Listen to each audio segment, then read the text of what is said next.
ดีค่ะ สวัสดีค่ะ สวัสดีค่ะ ตอนมาก็มีอาการปวดตึงบ่าแล้วก็หนักตัว หนูมาจากไหนล่ะครับ มาจากสุราษฎร์ค่ะ แต่บ้านแม่อยู่นราธิวาส แล้วก็มีอาการขาข้างซ้ายจะปวดชาแล้วก็เบ้าหัวเข่าจะสะบัดไม่ได้จะปวดแบบ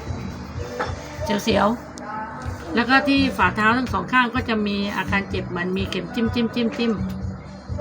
ตอนนี้มารักษาก็อาการดีขึ้นหาย ครั้งแรกกันนะ ค่ะครั้งแรกค่ะ ให้ ครั้งแรกเมาค่ะ